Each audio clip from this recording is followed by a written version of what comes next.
Hello everyone, welcome to NTA NEET Test 77 Chemistry Discussion. I am Sashi Shekhar and we are going to start the discussion.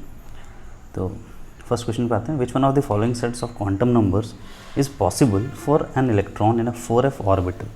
4f orbital है. सबसे पहले 4 से पता चल रहा है कि n की वैल्यू 4 है और f से क्या पता चल रहा है. f हमें बताता है जैसे l की वैल्यू को बता रहा है, एजीमुथल क्वांटम नंबर को बता रहा है, जो कि l को अगर हम देखें तो l जब 0 है तो s है, l अगर 1 है तो p है, 2 है तो d है और 3 है तो फिर f है. तो l की वैल्यू 3 है. तो n इक्वल टू 4 और l इक्वल टू 3 इसमें फर्स्ट ऑप्शन में है, सेकेंड ऑप्शन में है. देन m की वैल्यू क्या हो सकती है. m की वैल्यू +3 से लेकर -3 तक हो सकती है. मतलब या -3 से लेकर +3 तक हो सकती है. -3, -2, -1, 0, +1, +2, मतलब -l से +l तक. लेकिन हमें यहाँ पे क्या गिवन है, +4 गिवन है. ये तो पॉसिबल ही नहीं है, तो ये तो गलत ऑप्शन हो गया. तो एक ही ऑप्शन बच रहा है, ये बी. तो +1 -1/2, तो ये करेक्ट ऑप्शन हो जाएगा. सेकेंड क्वेश्चन पे आते हैं. When 2 atoms of hydrogen combine, जब 2 एटम हाइड्रोजन के कंबाइन होते हैं तो अगर आपको पोटेंशियल एनर्जी डायग्राम बनाना आता है तो एक वेल फॉर्मेशन होता है को इस तरह से, और ये ऐसी लाइन जाती है. तो पोटेंशियल एनर्जी जो है यहाँ पे हाइड्रोजन इन्फाइनाइट डिस्टेंस पे हैं और जैसे जैसे हाइड्रोजन के एटम्स क्लोज आते जाएंगे जो पोटेंशियल एनर्जी है वो लोअर होते जाएगी और एक टाइम आएगा जब बॉन्ड फॉर्मेशन होगा, इस पॉइंट पे लोएस्ट पोटेंशियल एनर्जी होगी, तो ओवरऑल एनर्जी डिक्रीज़ हो रही है. वैसे भी कोई भी सिस्टम जो कि खुद ही फॉर्म हो रहा हो जनरली, जैसे हाइड्रोजन गैस कम स्टेबल है तो ये तभी तो ये H2 बना रहा है, वरना तो फिर ये हाइड्रोजन के फॉर्म में ही एग्जिस्ट करता. इसका मतलब है कि H2 का जो फॉर्मेशन होगा वो एनर्जी रिलीज़ कर रहा होगा और लोअर इन एनर्जी होगा H2. ये H2 मॉलिक्यूल बन गया है यहाँ पे. तो हमें पूछा जा रहा है कि energy of the molecule is, तो energy of the molecule will be lower than that of separate atoms. Lower नहीं होगा तब तो फिर एग्जिस्ट करना भी मुश्किल है, थर्मोडायनेमिकली लेस स्टेबल हो जाएगा. In the descending order of a group, down the group जा रहे हैं, in the periodic table which of the following would be true. Down the group अगर हम जाएँ, all the atoms have the same number of valence electron, तो ये तो सही है. जैसे लिथियम है तो 1 वैलेंस इलेक्ट्रॉन है, सोडियम है तो इसमें भी 1 है, पोटेशियम में 1 है, तो एक ही valence electron in the group होंगे. पीरियड में भले ही चेंज होते हैं. ग्राम एटॉमिक वॉल्यूम इंक्रीजेस, तो down the group volume increase हो रहा है. क्यों? क्योंकि इसमें 1s1 है, इसमें 2s1 है, इसमें 3s1 है, 4s1 है, नए ऑर्बिटल्स ऐड होते जाते हैं तो ग्राम एटॉमिक वॉल्यूम इंक्रीज़ होता है.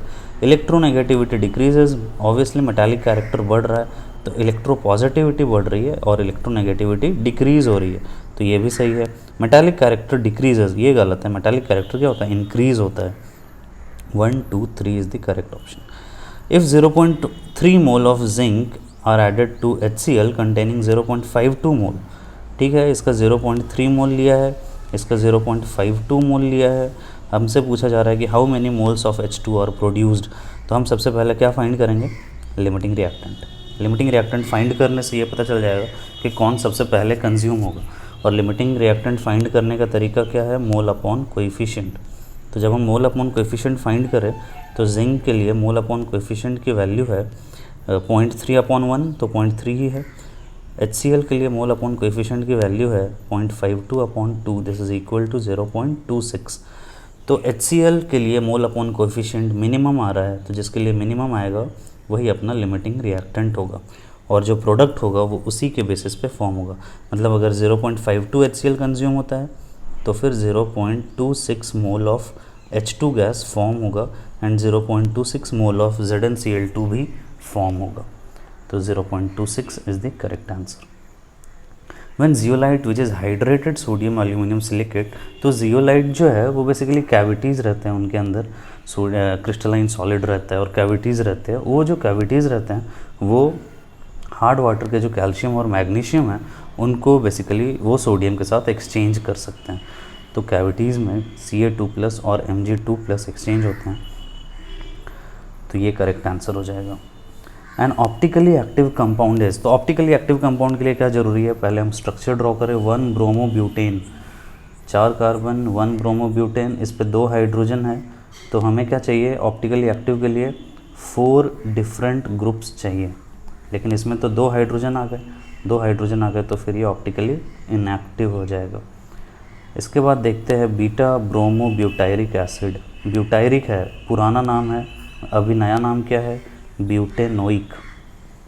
ब्यूटायरिक और ये सब पुराने नाम हैं, तो एसिटिक भी ओल्डर नेम है बट बहुत ज़्यादा यूज़ होता है तो चलता है। 4 कार्बन का एसिड है, ब्यूटायरिक बना दिया हमने। ये अल्फ़ा पोजीशन है और ये बीटा पोजीशन है। बीटा पोजीशन पे है ब्रोमो, तो यहाँ पे Br लगा दिया। तो देखें तो चारों ग्रुप डिफरेंट दिख रहा है, एक Br हो गया, एक मिथाइल इधर हो गया, एक ये ग्रुप इधर हो गया और एक हाइड्रोजन हो गया, तो चारों डिफरेंट ग्रुप है, तो ये फिर ऑप्टिकली एक्टिव हो जाएगा या फिर कायरल हो सकता है ये। तो optically active compound is beta bromo butyric acid. A gaseous mixture contains oxygen and nitrogen in the ratio 1:4 by wait, मतलब 1 ग्राम O2 है तो 4 ग्राम N2 है। हमें बोला जा रहा है the ratio of their number of molecules is, तो ratio of number of molecule के लिए हम इसके मोल रेशियो को फाइंड कर लेते हैं, वही उसके मॉलिक्यूल्स का भी रेशियो आ जाएगा। तो मोल में कन्वर्ट करने के लिए हम इसको 1 ग्राम अपॉन 32 ग्राम पर मोल से डिवाइड कर देते हैं इसको मोलर मास से, और साथ ही 4 ग्राम N2 को भी डिवाइड कर देते हैं 28 ग्राम पर मोल N2 से। तो ये कैंसिलेशन हो गया, ग्राम O2 और ग्राम O2 कैंसिल हो जाएगा, ग्राम N2 और ग्राम N2 कैंसिल हो जाएगा। तो ये यहाँ से आ रहा है 28, तो ये आ रहा है यहाँ से, ये 4 7 जा 28 भी कैंसिल हो रहा है, तो 7/32 और ये मोल O2 और बाई मोल N2 आ रहा है, तो 7/32 इज़ द करेक्ट आंसर। तो बस हमें क्या करना था, हमें ग्राम जो भी ग्राम के बना, इवन आप ऐसे भी सॉल्व कर सकते हो कि x मान लोगे तो x ग्राम O2 आ जाएगा और 4x ग्राम N2 आ जाएगा। तो उसके बाद फिर आप इसको मोलर मास से डिवाइड करके और फिर उनका रेशियो निकाल लो। When bromoethane is subjected to Wurtz reaction, bromoethane है और वुड्स रिएक्शन कराते हैं तो फिर 2NaBr यहाँ से बाहर निकल जाएगा। 2NaBr जब बाहर निकलेगा तो ये दोनों कंबाइन हो जाते हैं और ये 4 कार्बन में कन्वर्ट हो जाता है, मतलब ब्यूटेन बन जाएगा। ओनली प्रोडक्ट फॉर्म होगा ब्यूटेन। अगर मिक्सचर लेते तब फिर मिक्सचर फॉर्म होता, तो यहाँ पे इथेन वगैरह बनने का तो कोई सवाल नहीं है, ethene, butane only. Metallic magnesium is prepared by, magnesium very active metal है, काफ़ी एक्टिव मेटल है, तो इसको हम Mg2+ से Mg बनाना नहीं चाहेंगे वाया एनी रिड्यूसिंग एजेंट। कोई रिड्यूसिंग एजेंट इसको इतनी आसानी से रिड्यूस नहीं कर सकता है, क्योंकि बहुत ज़्यादा इसकी E0 की जो वैल्यू होगी वो वेरी हाई होगी यहाँ पे। तो displacement of Mg by iron, तो आयरन तो डिस्प्लेस नहीं कर सकता है। Electrolysis of an aqueous solution, aqueous solution का अगर हम करेंगे तो Mg2 के जगह पे कौन रिड्यूस हो जाएगा, H2O रिड्यूस हो जाएगा और H2O रिड्यूस होकर H2 में कन्वर्ट हो जाएगा, तो Mg2+, इसमें भी रिड्यूस नहीं हुआ। इलेक्ट्रोलाइसिस ऑफ मोल्टन MgCl2 या Mg कुछ 2+, तो अगर मोल्टन Mg लेते हैं तब यहाँ पे इसका रिडक्शन हो सकता है, हो जाएगा मतलब। सिमिलर सोडियम के साथ भी हम NaCl मोल्टन रखते हैं ताकि Na+ बना सकें, ठीक है। MgCl2 है ऑब्वियसली, तो यहाँ पे MgNO3 ओल ट्वाइस था। कोक वगैरह के साथ रिडक्शन नहीं करेंगे, डिफ़िकल्ट प्रोसेस होगा। Pure silicon doped with phosphorus is, silicon में 4 वैलेंस इलेक्ट्रॉन है, फॉस्फोरस में 5 वैलेंस इलेक्ट्रॉन है, 1 इलेक्ट्रॉन एक्स्ट्रा हो जाएगा अगर हम फॉस्फोरस के साथ डोप कर देंगे तो N टाइप सेमीकंडक्टर फॉर्म हो जाएगा। Ammonium compound which on heating does not give NH3, NH4 whole twice, CO3 को करेंगे तो NH3 मिलेगा, NH4SO4 NH4 होल ट्वाइस होगा ये, इसके साथ भी NH3 मिलेगा, NH4Cl के साथ भी NH3 और HCl मिलता है। NH4 और NO2 को हीट करते हैं तो H2O और N2 गैस मिलता है, ना कि NH3 मिलता है, तो ये करेक्ट आंसर हो जाएगा। The hydrolysis of 1 mole of chloroform requires, KOH के टर्म्स में बताना है हमें। सबसे पहली बात क्लोरोफॉर्म क्या है, CHCl3। अब इसका रिएक्शन करा रहे हैं KOH के साथ, तो कैसा रिएक्शन होगा देखते हैं।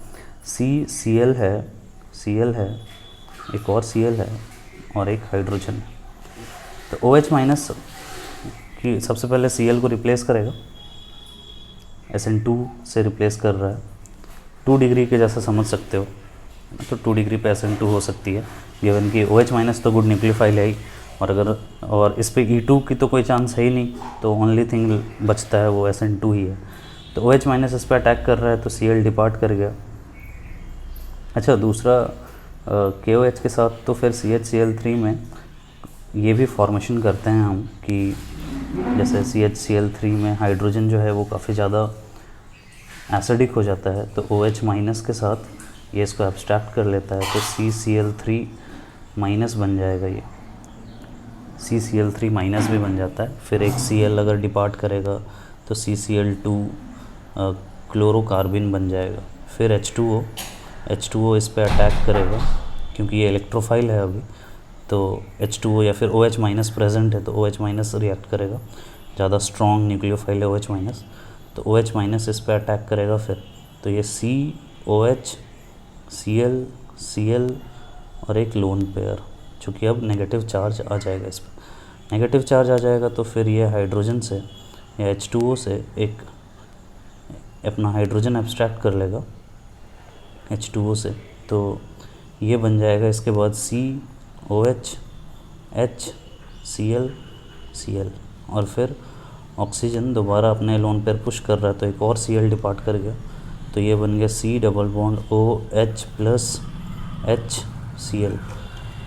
ठीक है, यहाँ तक तो हम आ गए। अब फिर से एक OH माइनस कंज्यूम हो जाएगा, OH माइनस इस हाइड्रोजन को कंज्यूम करेगा तो ये बन जाएगा C डबल बॉन्ड OHCl। अभी तक कितने OH यूज़ हो गए देखें हम, तो एक OH यहाँ पे यूज़ हो गया, ये दूसरा OH यूज़ हो गया और ये तीसरा OH यूज़ हो गया, 3 OH यूज़ हो गए हैं। फिर इसके बाद फिर से OH माइनस इस पर अटैक करेगा, ये तो OH माइनस अगर फिर से इस पर अटैक करता है तो OH माइनस, इनफैक्ट इसके पास तो H2O भी इसके साथ रिएक्शन कर सकता है, तो ये Cl डिपार्ट कर जाएगा। फिर तो Cl डिपार्ट करेगा तो ये C डबल बॉन्ड OH और H बन गया। तो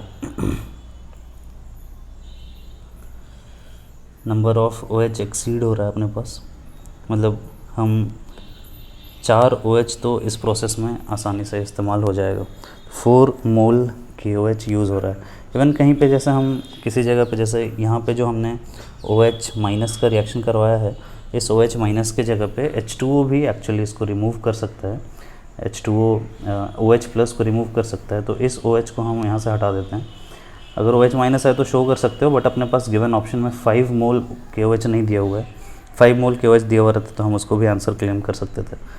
तो यहाँ से फिर अब ये एसिड बन गया, तो नेक्स्ट OH से फिर से एक OH माइनस आएगा और OH माइनस जो होगा वो इस हाइड्रोजन को एब्स्ट्रैक्ट कर लेगा, C double bond O minus H, complete formation हो जाएगा। तो अगर आप यहाँ तक फॉर्म करते हो तो फिर इस OH माइनस के हेल्प से, मतलब 4 OH माइनस या 4 मोल KOH करेक्ट ऑप्शन हो जाएगा यहाँ से। तो 4 मोल तो किसी ना किसी तरह से यूज़ होना ही है। दूसरा हम एक और पाथवे देख रहे हैं, जिस पाथवे में हमने इसको SN2 के साथ रिएक्शन करवाया है, तो अगर इस पे SN2 का रिएक्शन हो जाता है, ठीक है, तो ऐसे तो ये ज़्यादा बेटर पाथवे लग रहा है क्योंकि कार्बिन तो फॉर्म होता है, डाइक्लोरोकार्बिन अपने ये सब रिएक्शंस भी पढ़ा है जिसमें CHCl3 और KOH यूज़ करते हैं, तो वहाँ पे भी डाइक्लोरोकार्बिन फॉर्म करते हैं। तो ये सिमिलर तरह का ही मैकेनिज़्म आप समझ सकते हो। तो इसको भी हम SN2 पाथवे को रहने देते हैं। आप SN2 पाथवे से जाओगे तो भी सेम ही आंसर आ जाएगा। तो यहाँ पे 4 मोल KOH ऑप्शन हो जाएगा गिवन ऑप्शन के अकॉर्डिंग।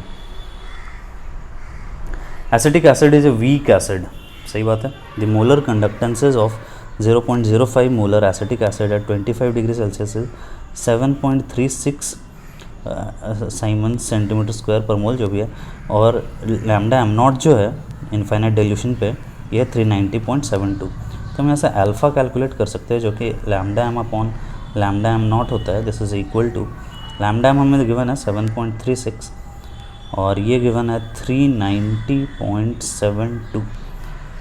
अब ये डिवाइड करना पड़ेगा, डिवाइड करना थोड़ा डिफ़िकल्ट है, हम ऐसा करते हैं थोड़े बहुत अप्रॉक्सीमेशंस ले लेते हैं।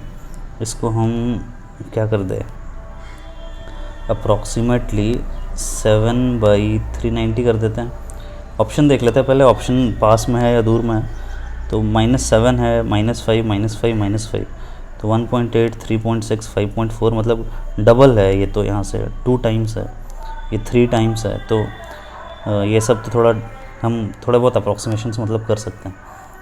अगर 1.8, 1.9 ऐसा रहता तो फिर थोड़ा गड़बड़ रहता है, बट 3.6 है, तो एक बार अप्रॉक्सीमेशन करके देखते हैं हम कहाँ तक पहुँचते हैं।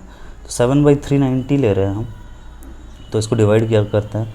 39 है और 70 है, तो वो एक 1 टाइम्स कैंसिल हो रहा है। 39 1 और 3 3 6.0, तो ये कितने टाइम्स आ जाएगा, 39 9 टाइम्स, तो 9 27 और 8 नहीं आएगा, 8 टाइम्स 9 72, 7 8 24 और 7 31, तो 1.8 मतलब ये वैल्यू आ जाएगी 0.018। सही है, 70 लिया था हमने, तो अल्फ़ा की वैल्यू 0.018 आ गई। अब हमें क्या चाहिए, हमें तो चाहिए था इक्विलिब्रियम कांस्टेंट Kc की वैल्यू या Ka की वैल्यू चाहिए। तो एसिटिक एसिड है, ACOH लिख रहे हैं, ये जब H2O के साथ कंबाइन करेगा, एक्वस है, लिक्विड है H2O, इसके साथ कंबाइन करेगा तो ये फॉर्म हो जाएगा ACO minus aqueous plus H3O plus aqueous. तो ये इनिशियली अगर C0 है तो 0 0 है, माइनस C0 अल्फ़ा होगा plus C0 alpha plus C0 alpha, और ये हो जाएगा C0 1 minus alpha, C0 alpha, C0 alpha. तो Kc यहाँ से सॉल्व हो जाएगा। Kc is equal to C0 alpha का स्क्वायर, मतलब C0 square alpha square upon C0 1 minus alpha. तो गिवन कि वीक एसिड है, हम अल्फ़ा को नेगलेक्ट कर देते हैं, अल्फ़ा अपने वैसे भी नेग्लिजिबल ही आया है, तो ये आ जाएगा यहाँ से C0 एक कैंसिल हो जाएगा, तो ये C0 अल्फ़ा स्क्वायर आ जाएगा। तो Kc की वैल्यू C0 अल्फ़ा स्क्वायर आ रही है, C0 पता है, अल्फ़ा कैलकुलेट कर लिया है। C0 कितना गिवन है, C0 गिवन है 0.05 मोलर, तो यहाँ से आ जाएगा ये 0.05 मोलर इंटू, और अल्फ़ा हमने कैलकुलेट किया, कहाँ चला गया, 18 इंटू 10 टू द पावर -3, 18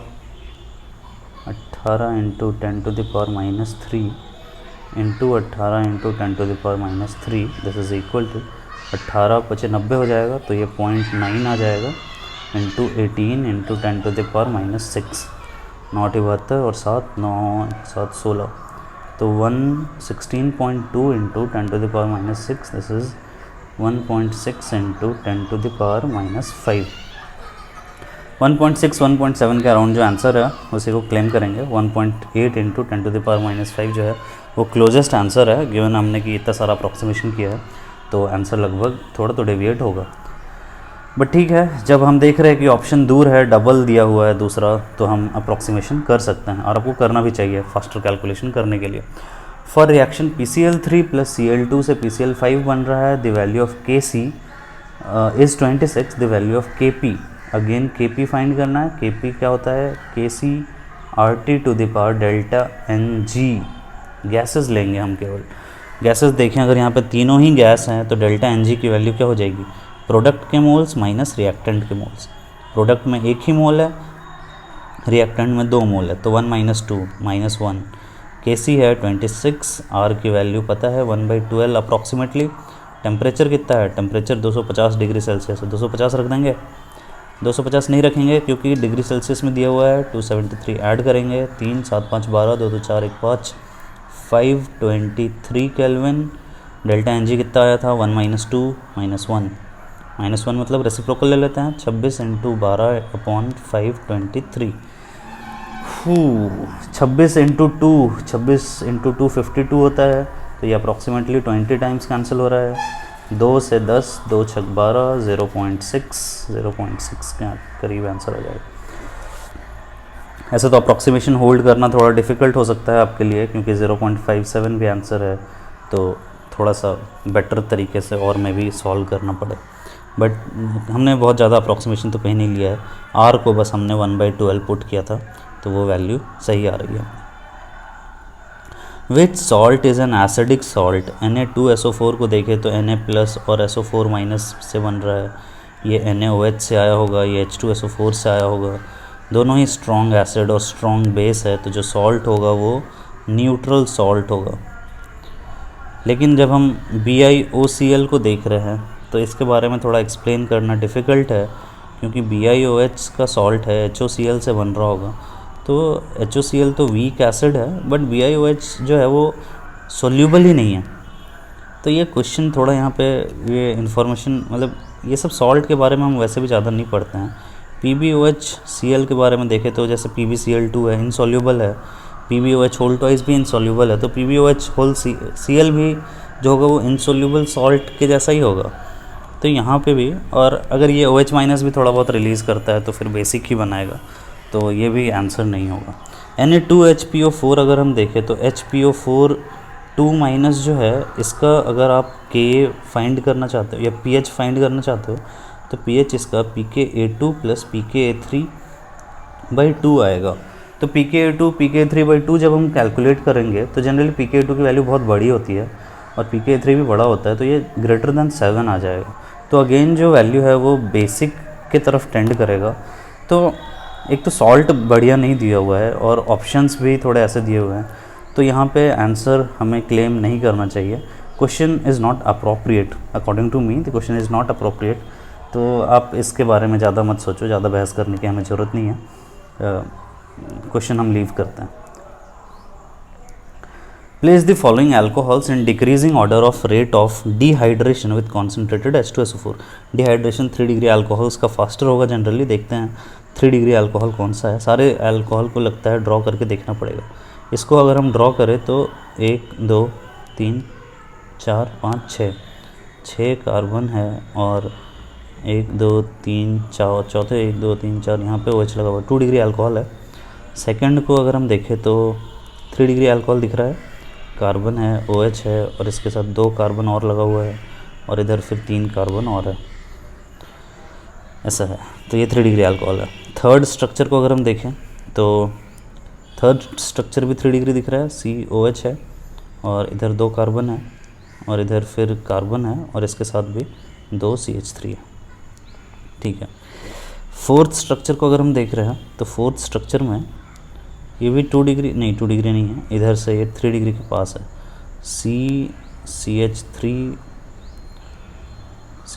है, एक और CH3 है, फिर CHOH है, यहाँ OH है, ऐसा। फिर फिफ्थ को देखें तो ये 1 डिग्री ये तो स्लोएस्ट होगा, ये तो मज़ा आ गया। 5वां नंबर स्लोएस्ट है क्योंकि 1 डिग्री अल्कोहल है, तो इन दोनों में से कोई ऑप्शन होगा। अब हम देखें तो नंबर 1 2 और 3, 2 और 3 में मेजर कंपटीशन। अगर हम 2 और 3 में देखें तो ये जो देखो H2SO4 जब यहाँ से जब H2O निकलेगा इस हाइड्रोजन से और इस OH से, मतलब ये OH और H निकलेगा, तो जो एल्कीन बन रहा है वो एल्कीन कैसा बन रहा है, टेट्रा सब्सटीट्यूटेड एल्कीन बन रहा है।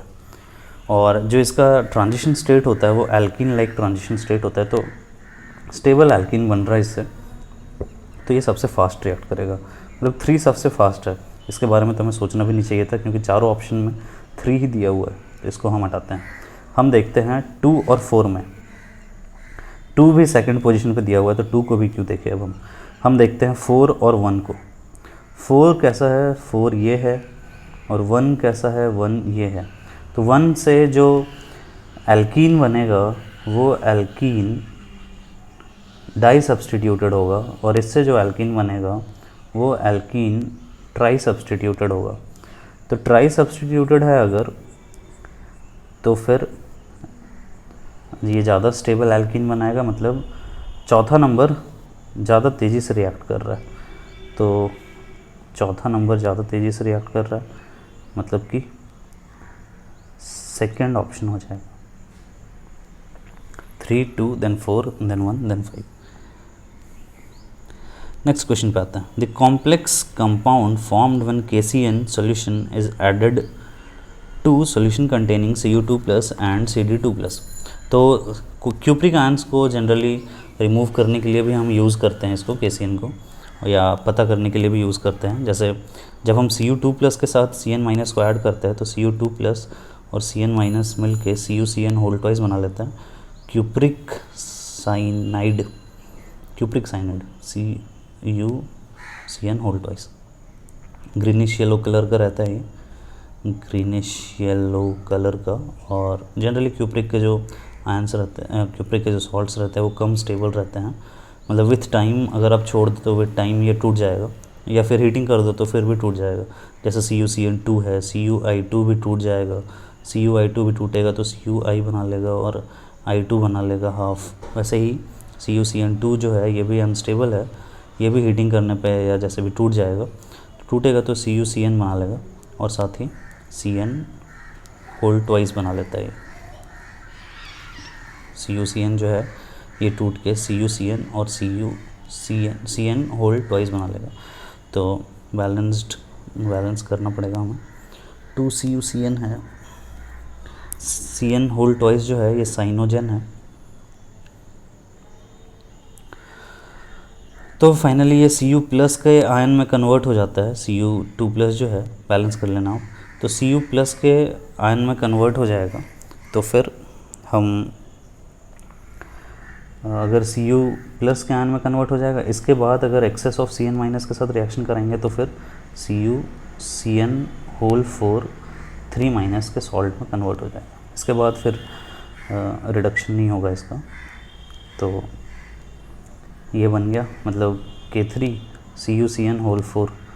तो Cu-K3, यही दोनों ऑप्शन में K3 है, तो इन दोनों ऑप्शन में से कोई होगा। Cd2+ ही फॉर्म करेगा तो Cd2+ ही होगा, तो ये करेक्ट आंसर हो जाएगा B. Aqueous solution of following compounds are electrolyzed. Acetylene gas is obtained from. Electrolysis कर रहे सोडियम फ्यूमरेट है और मैलिएट है। तो फ्यूमेरिक एसिड से हम जानेंगे कि फ्यूमरेट कैसा होता है। फ्यूमेरिक एसिड जो है वो C+C के साथ है और ये ट्रांस होता है, CO2H ग्रुप रहते हैं ट्रांस पोजीशन पे। वहीं अगर हम मैलिक एसिड को देखते हैं तो मैलिक एसिड में सिस पोजीशन पे ये CO2H ग्रुप्स हैं। तो जब हम मैलेट बोल रहे हैं तो मैलेट का मतलब होगा कि CO2- है, CO2- है।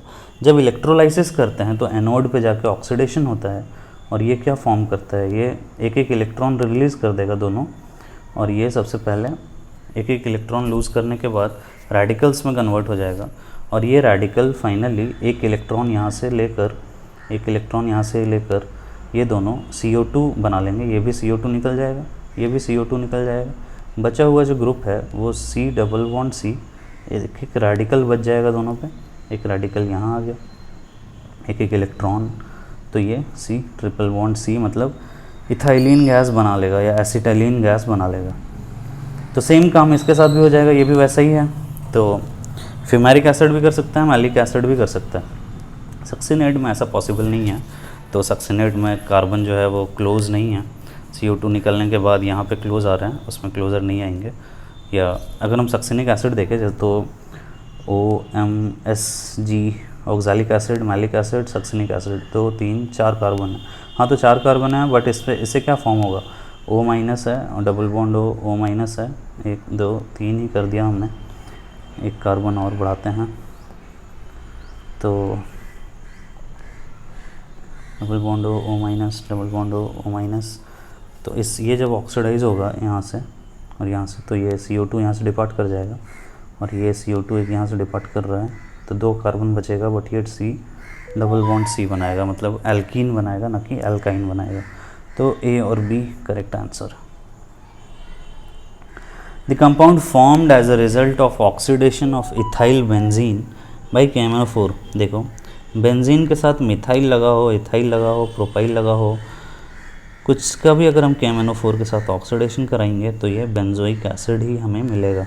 साइड चेन ऑक्सीडेशन थोड़ा ध्यान रखना पड़ेगा आपको। ये केवल एक ही कंपाउंड है जो कि रिएक्ट नहीं करेगा जब पोजीशन यहाँ पे हाइड्रोजन नहीं प्रेजेंट हो इस कार्बन पे, तो ये केवल नो रिएक्शन शो करेगा KMnO4 के साथ, but benzoic acid generally form हो जाएगा। An electrolytic cell is constructed for preparing hydrogen for an average current of 2 ampere in the circuit. The time required to produce 450 ml of hydrogen at NTP।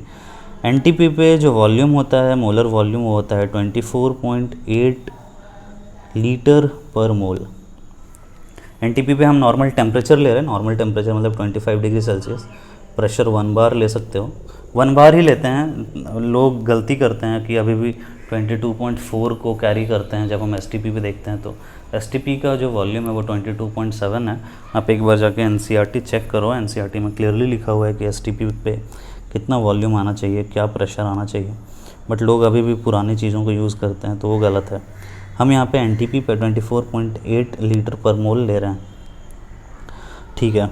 450 ml of hydrogen produce करना है, तो hydrogen किससे produce होगा? 2H plus aqueous से, 2 electron के साथ H2 gas produce होगा। 450 ml का मतलब है कि 450 ml, और हमने यहाँ से ये पता है कि एक मोल में इतना लीटर है, तो एक मिलीमोल में 24.8 मिलीलीटर हो जाएगा। तो ये आ रहा है 450 अपॉन 24.8 मिलीमोल। तो इतना जब 2 मोल इलेक्ट्रॉन यूज़ होता है तब 1 मोल ये प्रोड्यूस होता है, मतलब जो इलेक्ट्रॉन होंगे वो डबल होंगे। तो therefore mole of electron this is equal to 450 upon 24.8 into 2 millimole electron. तब हम इलेक्ट्रॉन पे आ गए, तो हम आगे मूव करते हैं। हमें क्या चाहिए? हमें चाहिए टाइम। तो टाइम पे हम मोल इलेक्ट्रॉन से ही आ सकते हैं। देखो कैसे, फैक्टर लेवल मेथड है, बहुत हेल्पफुल मेथड है। अगर आपको इस तरह से सॉल्व करना आ जाता है तो काफ़ी ज़्यादा टाइम बच जाएगा। 2 × 10⁻³ कर देते हैं मिली के लिए, तो ये मोल इलेक्ट्रॉन है। मोल इलेक्ट्रॉन को हम कूलम में कन्वर्ट करना चाहेंगे। 1 मोल इलेक्ट्रॉन इज, कैंसिल करने के लिए हम नीचे लिख रहे हैं 96500 कूलम। कूलम जो है वो एम्पियर सेकेंड है। एम्पियर हमें गिवन है कि 2 एम्पियर करंट पास किया है, तो ये डायरेक्टली टाइम, सब कुछ सारे यूनिट्स कैंसिल हो गए। मोल इलेक्ट्रॉन कैंसिल हो गया, कूलम कैंसिल हो गया, एम्पियर कैंसिल हो गया, 2 तो है अभी, और डायरेक्टली क्या आ गया? सेकेंड पे आ गया। सेकेंड को भी अगर हमें, क्योंकि आवर्स में आंसर चाहिए, तो 1 आवर इज़ 3600 सेकेंड। ओह ठीक है, तो अब देखते हैं 450 इंटू 2, ये तो 900 हो गया। 900 इंटू 10⁻³ है, और ये 96.5 कर देते हैं इसको, अपॉन 24.8 है, इंटू 2 है, इंटू 3600 है। तो ये 900 है, तो ये 4 टाइम्स कैंसिल हो रहा है, ठीक है। और ये लगभग 24 इंटू 4 करे तो 24 इंटू 4 96 होता है, तो ये भी लगभग 4 टाइम्स कैंसिल हो जाएगा।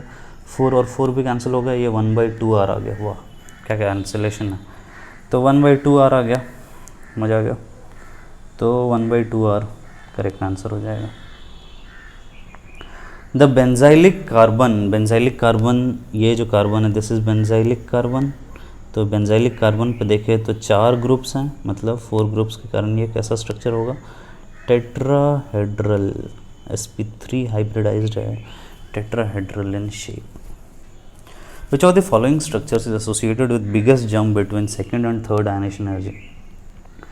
थर्ड के साथ बिगेस्ट जंप देखने को मिल रहा है। जनरली बड़ा तो होगा ही, आयनाइजेशन एनर्जी हर एक इलेक्ट्रॉन रिमूव होता जाएगा तो इंक्रीज़ होता जाएगा, बट यहाँ जो जंप है वो बोला जा रहा है कि मतलब यहाँ पे जंप हो रहा है। तो इसका मतलब है कि जब 2 इलेक्ट्रॉन निकल जाते हैं, 2 इलेक्ट्रॉन निकलने के बाद नोबल गैस की कॉन्फ़िगरेशन एक्वायर कर लेता है। तो जैसे हम देखें तो यहाँ पे तो 1 इलेक्ट्रॉन के बाद ही, मतलब यहाँ पे क्या आएगा? यहाँ पे IE2 जो होगा वो ग्रेटर देन IE1 आएगा। यहाँ पे तो 5-7 इलेक्ट्रॉन निकालने पड़ेंगे हमें। यहाँ पे भी ये तो ऑलरेडी नोबल गैस है। यहाँ पे देखें तो 2 इलेक्ट्रॉन अगर हम निकाल देते हैं 3s2 3p2, एक सेकेंड, यहाँ पे तो 4 इलेक्ट्रॉन निकालने के बाद आ रहा है, हमें बोला गया है सेकेंड और थर्ड निकालने के बाद। Biggest jump between second and third, इसमें तो फर्स्ट एंड सेकेंड में आ रहा है, तो ये तो नहीं होगा। इसमें भी सेकेंड और थर्ड में तो नहीं होगा, क्योंकि सब p ऑर्बिटल से ही नहीं रिमूव कर रहे हैं हम। 2p6 है तो इसमें भी नहीं होगा, इसी में लग रहा है। हालांकि इसमें भी नोबल गैस कॉन्फ़िगरेशन बहुत बड़ा जंप नहीं आएगा, बट स्टिल 3p2 निकलने के बाद 3s की इलेक्ट्रॉनिक कॉन्फ़िगरेशन में आ जाएंगे। 3s में शील्डिंग ज़्यादा स्ट्रॉन्ग रहती है तो उसको निकालना थोड़ा डिफ़िकल्ट होगा। तो यही गिवन ऑप्शन से अपना जो थोड़ा बहुत आंसर है, यही मोर करेक्ट आंसर है out of the given options. The rusting of iron is catalysed by which of the following. Rusting of iron O2 के प्रेजेंस में होता है, बट कैटलाइज कौन करता है? H+। O2 जो है वो 4H+ के साथ इंटरैक्ट करके और फिर H2O बनाता है, और फिर ये जो इलेक्ट्रॉन, ये जो O2 रिड्यूस हो रहा है, यही Fe को, सॉलिड Fe जो आयरन रहता है, इसको ऑक्सीडाइज कर देता है Fe2+ में और फर्दर Fe3+ में। तो O2 तो प्रेजेंट है ही, बट कैटलिस्ट क्या है? कैटलाइज जो कर रहा है वो H+ है। H+ नहीं रहेगा तो वो फिर कैटलाइज नहीं हो पाएगा रिएक्शन। तो H+ is the catalyst here. A 500 gram toothpaste sample has 0.2 gram fluoride concentration. What is the concentration of fluoride in ppm? ppm मतलब parts per million, जैसे परसेंट होता है, परसेंट क्या होता है? परसेंट, पर 100, पर मिलियन, पर 10⁶। तो 0.2 ग्राम फ्लोराइड है आउट ऑफ 500 ग्राम टूथपेस्ट पर कितना, जैसे अगर परसेंट चाहिए था तो हम 100% कर देते, बट हमें क्या चाहिए? हमें चाहिए ppm में, तो ये तो 100% आ जाएगा। 0.2/500 ग्राम, इसको 10⁶ कर देते हैं तो ये ppm हो जाएगा। तो बस कैंसिलेशन करो, 2/5000 मतलब 10⁻³ आ जाएगा, 2/5 हो जाएगा 0.4, 0.4 × 10⁻³ 400 ppm। Reaction between diethyl cadmium है and acetyl chloride leads to the देखो कीटोन बनाने का तरीका है। जनरली कीटोन जो है वो रिएक्टिव रहता है, तो इतनी आसानी से नहीं फॉर्म होता है। तो ऐसे स्पीसीज चाहिए जो कि एसिड क्लोराइड के साथ तो रिएक्ट करे, बट कीटोन के साथ रिएक्ट नहीं करे। उनमें से एक ये है Et2CD, और क्या हो सकता है? Et2CuLi भी, गिलमन रिएजेंट भी यूज़ कर सकते हैं। तो Et- के जैसा रिएक्ट करेगा ये। Et- जो है ये इस पर अटैक करेगा, O- बन जाएगा, O- बैक आएगा तो Cl निकल जाएगा, तो ये Et एक तरफ कीटोन फॉर्म हो जाएगा। तो कीटोन फॉर्म हो रहा है, नाम क्या हो जाएगा? इधर इथाइल है, मिथाइल है, methyl ketone.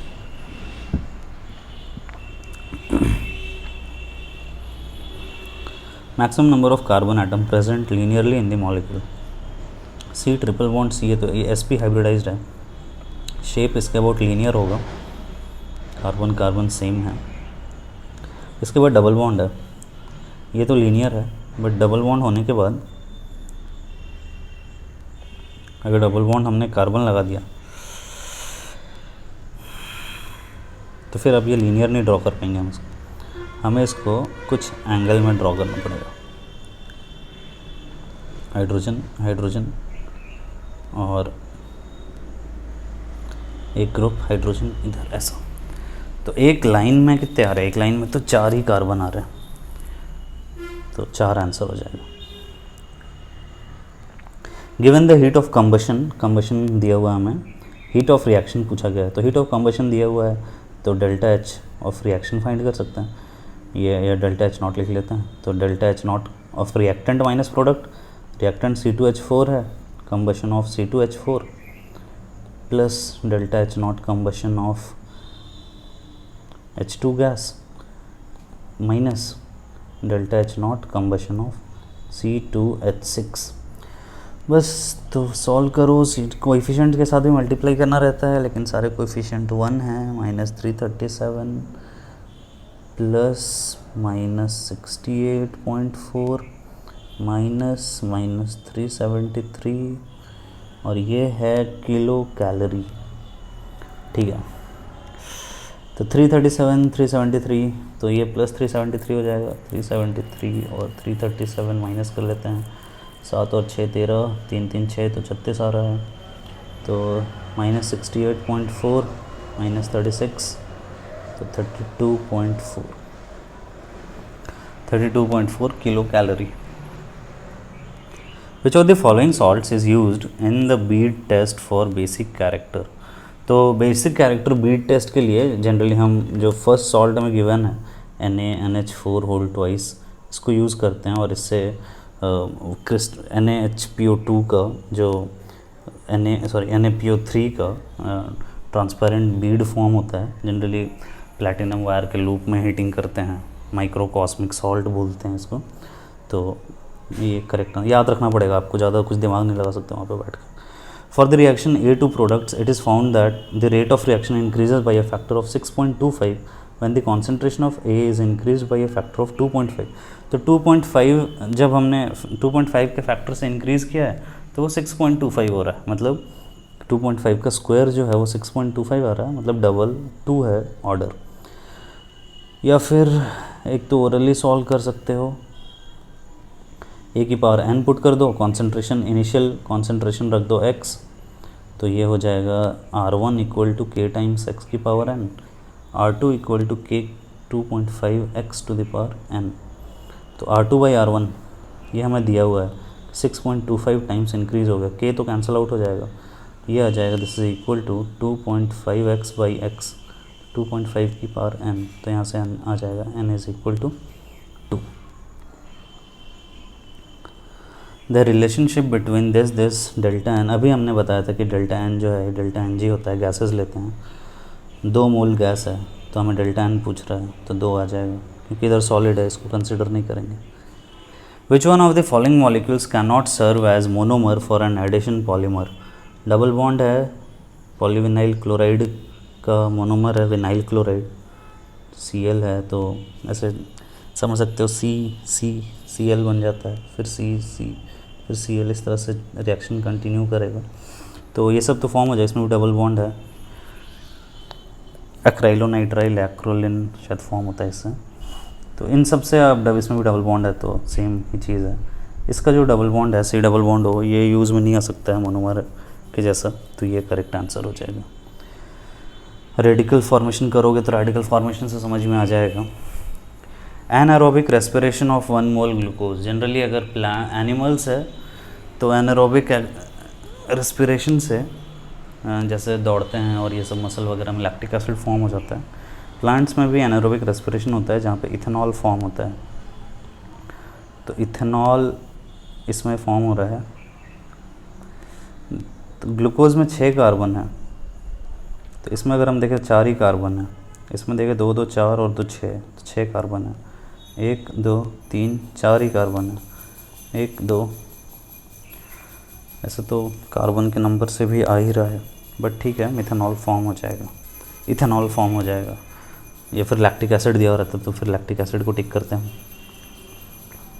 Colloidal gold sol can be prepared, gold को प्रिपेयर करना Au3+ से अगर Au बनाना है तो Au बहुत ही ज़्यादा मतलब हम ऐसे ही बोलते हैं कि ये नोबल मेटल है या फिर वेरी लेस रिएक्टिव है, तो Au3+ से Au में कन्वर्ट होने की टेंडेंसी बहुत ज़्यादा होगी। तो किसी भी सिंपल रिड्यूसिंग एजेंट से हम इसको रिड्यूस कर सकते हैं, चाहे वो SnCl2 हो, हाइड्रोजन हो, फॉर्मल्डिहाइड हो, किसी के साथ भी इसका रिडक्शन आसानी से हो जाएगा सिंपल रिड्यूसिंग एजेंट के साथ। Which of the following does not liberate Br2 from KBr? पढ़ते हैं हम ऐसा कि जो हायर हैलोजेंस में जो ऊपर रहता है वो नीचे वालों को ऑक्सीडाइज कर देता है, Br- को Br2, जैसे F2 है Cl2 है तो ये तो बना देगा Br- से Br2, बट I- जो होगा या I2 जो होगा ये नहीं बना पाएगा, तो I2 करेक्ट आंसर हो जाएगा। बाकी Cl2 तो सही है, ये H2SO4 के साथ भी HBr बनता है जो कि फिर उसको H2SO4 को ऑक्सीडाइज कर देता है, H2SO4 को रिड्यूस कर देता है, खुद ही ऑक्सीडाइज हो जाते हैं Br2 में। Consider the following substances this decreasing order of basicity. देखते हैं बेसिसिटी के लिए नाइट्रोजन के लोन पेयर को ध्यान में देना होगा, इसके पास है लेकिन यहाँ पे NO2 लगा हुआ है, NO2 क्या करेगा, इलेक्ट्रॉन विड्रॉ करेगा, तो फिर इसका तो काफ़ी कम हो जाएगा। और यहाँ पे जो NH2 है यहाँ पे भी ये sp2 कार्बन है ना, तो ये भी थोड़ा इलेक्ट्रोनेगेटिव रहता है, तो ये भी इलेक्ट्रॉन विड्रॉ कर सकता है। यहाँ पे तो sp3 है, सिंपल है, तो 3 सबसे ज़्यादा दिख रहा है, देन 1 देन 2, 2 में तो इलेक्ट्रॉन विड्रॉइंग ग्रुप लगा हुआ है तो ये और कम हो जाएगा, 3 1 2, 3 1 2। Which of the following is incorrect, water is more polar than H2S। बिल्कुल सही बात है, H2S is planar, H2O2 is planar, बिल्कुल गलत बात है। H2O2 क्या है, H2O2 की अगर हम बात करते हैं, उल्टा बुक बना दिया शायद, H2O2 बुक शेप होता है, तो यहाँ पे ऑक्सीजन और ऑक्सीजन है और इधर हाइड्रोजन और हाइड्रोजन है, तो ऐसा है, H2O2 प्लेनर नहीं है, तो ये गलत स्टेटमेंट है। The complex used as anti cancer, cisplatin use करते हैं, cis PtCl2NH3 whole twice. The equivalent weight of MnSO4 is half of its molecular weight. तो इक्विवेलेंट वेट जो है वो हाफ है मॉलिक्यूलर वेट के, तो इसका मतलब है कि जो मोल ऑफ इलेक्ट्रॉन है, मोल इलेक्ट्रॉन जो रिएक्शन में यूज़ हो रहा है वो 2 है, तो Mn2+ से Mn4+ में कन्वर्ट हो रहा है, तो 4+ में किसके साथ कन्वर्ट होगा, MnO2 के साथ, तभी तो ये 4 इलेक्ट्रॉन, ये +4 है तो 2 इलेक्ट्रॉन ऑक्सीडाइज हो जाएंगे, तो फिर MnO2 करेक्ट आंसर हो जाएगा। Which of the following has the highest rate of vaporisation, highest heat of vaporisation.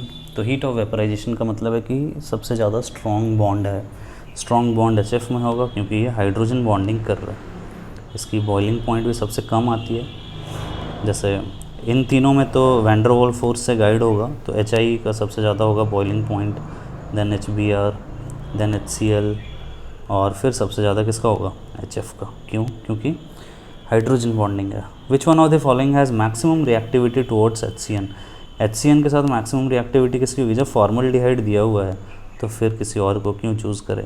Formaldehyde इतना ज़्यादा रिएक्टिव है कि फॉर्मल्डिहाइड अपने मोनोमर के फॉर्म में भी नहीं रहता है, साइक्लिक स्ट्रक्चर बना लेता है, आप पढ़ते हो बहुत जगह पे। इसका ऑक्सीडेशन भी काफ़ी आसान है, तो ऑक्सीडेशन भी जब कैनिज़ारो रिएक्शन करते हैं तो इसी का होता है, तो ये करेक्ट आंसर हो जाएगा। In which of the following minerals aluminium is not present, तो अगेन इसमें क्रायोलाइट, माइका, फेल्डस्पर, इन तीनों में है। ये है CaF2, याद रखना पड़ेगा आपको, सपना नहीं आएगा कि माइका का फॉर्मूला क्या है, एल्यूमिनियम है या नहीं। Drugs which do not bind to enzymes, again ये सब भी आपको याद ही रखना पड़ेगा, but to different site, allosteric site बोलते हैं जो डिफरेंट जगह पे अटैच हो जाता है, सबस्ट्रेट को छोड़ के जो अटैच होते हैं डिफरेंट साइट्स पे, उनको एलोस्टेरिक साइट्स बोलते हैं। Anhydride and ester can be distinguished by C2H5OH के साथ तो दोनों ही बहुत स्लो रिएक्शन करेंगे, NH3 के साथ दोनों ही रिएक्ट कर जाएंगे, एक्वस NaOH के साथ दोनों ही रिएक्ट कर जाएंगे। वाटर है जिसके साथ हम टेम्परेचर बेस्ड रिएक्शन करवा सकते हैं, एनहाइड्राइड फास्टर रिएक्ट करेगा, एस्टर उसके रिलेटिव स्लो रिएक्ट करेगा, तो और एनहाइड्राइड रिएक्ट कर जाएगा तो फिर pH पेपर से हम फिर चेक कर सकते हैं। एनहाइड्राइड रिएक्ट करेगा तो एसिड बनाएगा, और एसिड बनाएगा तो ये रेड को ब्लू कर देगा, ब्लू को रेड में लिटमस में कन्वर्ट कर देगा, तो वाटर हो जाएगा इसका correct answer. Final product in the following reaction, question देते देते ये बीच में कुछ भारी क्वेश्चन पूछ लेते हैं। H2 निकल के प्रेजेंस में 100 ATM पे हीट कर रहा है तो फिर रिडक्शन हो जाएगा, और जो बेंजीन है ये रिड्यूस हो जाएगा सिंपल साइक्लोहेक्सानॉल में। फिर कॉपर के साथ हीटिंग करेंगे तो फिर OH फर्दर ये कीटोन में रिड्यूस हो जाएगा। NH2OH के साथ ये NH2OH डबल H2O निकल जाएगा तो NH2 बन जाएगा, ये NOH बन जाएगा ये। फिर इसके बाद अब ये H+ के साथ रिएक्शन कर रहा है तो फिर ये बेकमैन रीअरेंजमेंट हो जाएगा, OH2+ बनाएगा। OH2+ बनाने के बाद फिर ये ग्रुप इस पर डिपार्ट करेगा, तो ये इस पर डिपार्ट करेगा तो H2O निकल जाएगा बाहर, तो ये नाइट्रोजन अंदर आ गया रिंग के, डबल बॉन्ड कार्बन, 7 कार्बन की चेन रिंग बन गई और इस पर पॉजिटिव चार्ज आ गया। फिर H2O अटैक करेगा इस पर, तो इससे N डबल बॉन्ड और एक H+ निकाल देते हैं H2O का, जो OH2+ बनेगा, OH बन गया, तो इनोल बन गया, टॉटोमराइज हो जाएगा, तो फिर कीटोन में कन्वर्ट हो जाएगा और ये NH इधर आ जाएगा। तो बेकमैन रीअरेंजमेंट है, कैप्रोलैक्टम फॉर्म हो गया इसे, तो ये करेक्ट आंसर हो जाएगा D. How many aldose, ketose, furanose, pyranose units are present in maltose. Structure बना के दे दिया, और इससे अच्छी बात क्या होगी, दो 6 कार्बन की 6 मेंबर्ड रिंग दिख रही है, इसका मतलब है पायरान है, पायरानोज है, तो 2 पायरानोज रिंग है, तो 2 पायरानोज, या तो ये ऑप्शन होगा या तो ये ऑप्शन होगा। फ्यूरानोज तो एक भी नहीं है, तो ये फिर गलत है, तो 2 एल्डोज होगा, वैसे भी दिख रहा है कि OH और OH ग्रुप है यहाँ पे भी, दोनों में OH ग्रुप है, तो फिर दोनों ही एल्डोजेज ही हैं, तो ये करेक्ट ऑप्शन हो जाएगा। तो पेपर तो आसान ही था, कुछ ज़्यादा डिफ़िकल्ट तो नहीं आया था, होपफुली आपको चीज़ें क्लियर होंगी। नेक्स्ट मीटिंग में मिलते हैं हम, थैंक यू।